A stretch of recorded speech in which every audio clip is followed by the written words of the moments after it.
Subscribe to our YouTube channel and press the bell icon to get the latest updates. BJP की सरकार ने असंगठित अर्थव्यवस्था पर आक्रमण किया है और आपको गुलाम बनाने की कोशिश की जा रही है।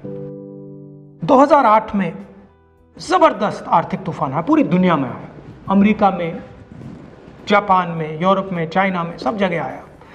अमेरिका के बैंक गिर गए, कंपनियां बंद हो गई, एक के बाद एक कंपनी की लाइन लग गई, बंद हो गई।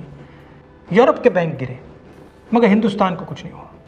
यूपीए की सरकार थी, प्रधानमंत्री जी के पास गया और मैंने उनसे पूछा, मनमोहन सिंह जी बताइए, पूरी दुनिया में आर्थिक नुकसान हुआ है, हिंदुस्तान को कोई असर नहीं हुआ, कारण क्या है?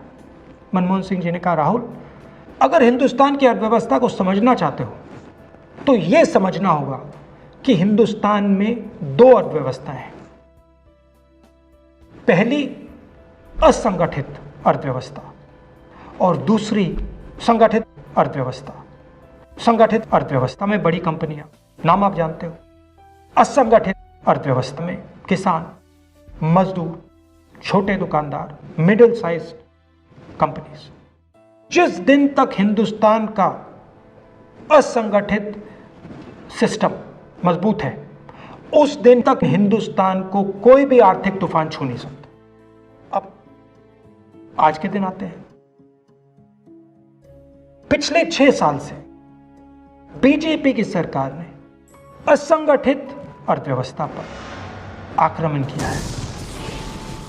3 बड़े उदाहरण तो मैं आपको अभी दे देता हूं। नोटबंदी, गलत जीएसटी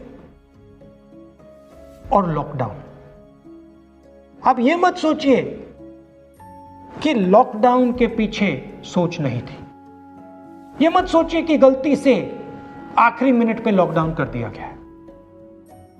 इन तीनों का लक्ष्य हमारे इनफॉर्मल सेक्टर को खत्म करने का है।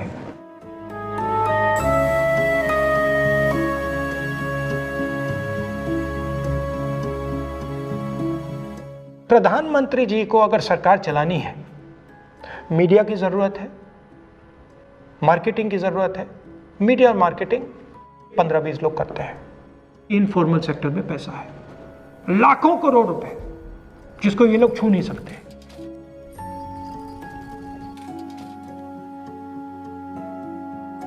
इसको ये लोग तोड़ना चाहते हैं, पैसा लेना चाहते हैं। इसका नतीजा आएगा। नतीजा यह होगा कि हिंदुस्तान रोजगार पैदा नहीं कर पाएगा। क्यों? क्योंकि इनफॉर्मल सेक्टर 90% से ज्यादा रोजगार देता है।